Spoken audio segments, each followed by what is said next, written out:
Okay, it's a new iPad mini. It looks exactly like the old iPad mini. And the one before that. And the one before that. And the one before that. Seriously, here's a first-gen iPad mini from 2012, and here's the new one. They look almost identical from the outside. Same form factor, same aluminum body, same giant bezels, same headphone jack, same camera placements, even the same smart covers. If you had any previous iPad mini and I secretly replaced it with this new one, there's a chance you might not even notice the difference.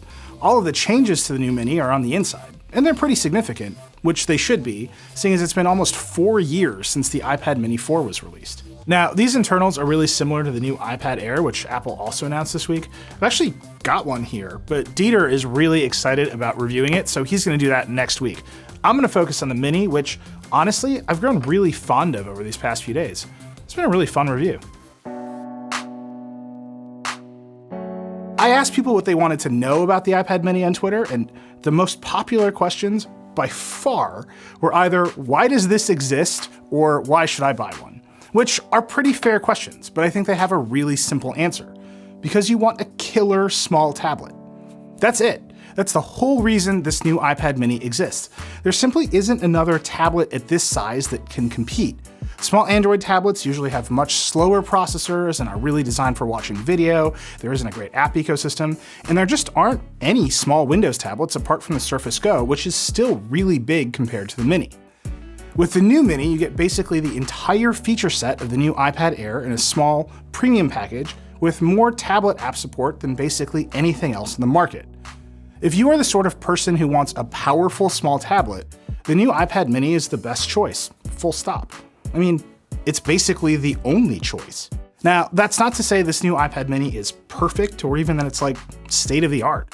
It kind of feels like Apple put together a bunch of stuff from the iPad parts bin and called it a day. But the good news is that the iPad parts bin is full of pretty good parts, so it worked out. Here's what's new. You've got an A12 processor with Apple's Neural Engine, an updated 7.9-inch display with Apple Pencil support, new cellular radios with gigabit LTE and dual SIM support in the cell model, a new 7-megapixel front-facing camera with an f2.2 lens. Then there's the old stuff. You've still got a physical Touch ID button on the front, there's no Face ID or fancy haptic button here, 2 stereo speakers on the bottom. On the back, it's the same old 8-megapixel f2.4 camera, which takes extremely medium photos.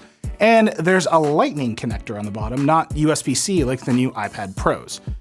Apple told me that they think of USB-C as an iPad Pro feature, and that it was also really important to maintain compatibility with the existing ecosystem of iPad mini accessories and use cases, so they stuck with Lightning. I get that. You can't really swap out an old Mini for a new one with no disruption if you change the port. But at this point, Apple's connector situation is just super confusing. Is the future USB-C or not? Someone, anyone, let me know.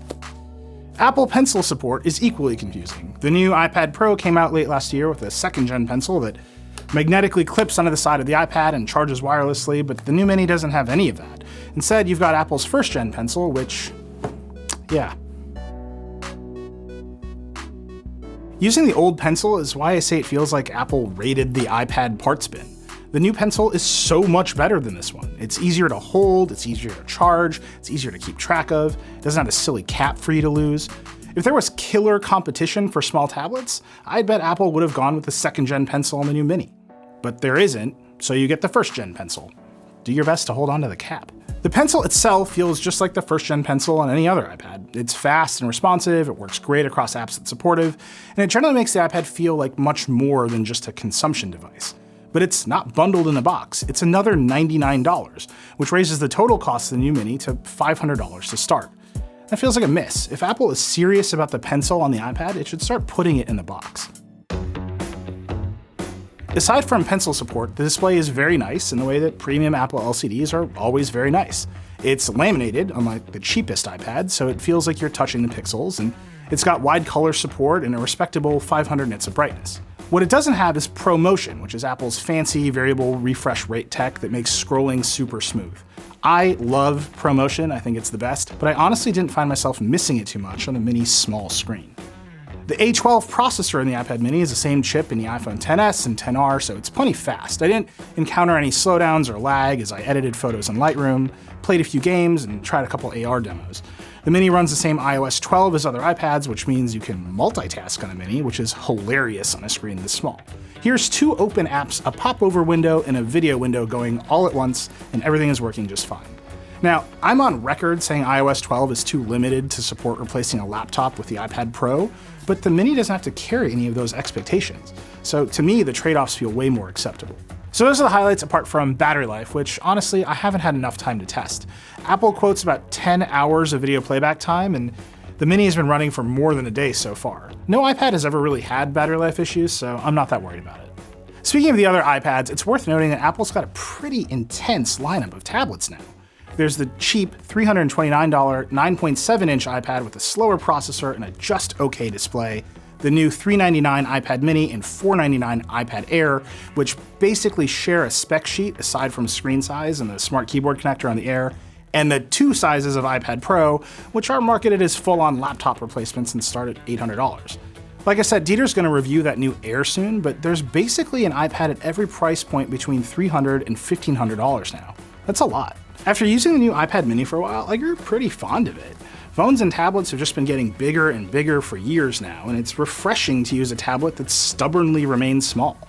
I liked reading on it better than my big iPads, I felt less rude using it in meetings on my phone or my laptop, and I was less bothered by the many limitations of iOS 12 because the Mini is so obviously a secondary computer.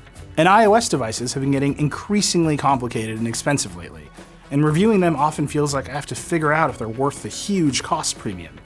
Reviewing the Mini, on the other hand, has been really fun, because it's obviously worth $399 if you want a small tablet, especially considering the last Mini went for 4 years without any changes. This thing is built to last.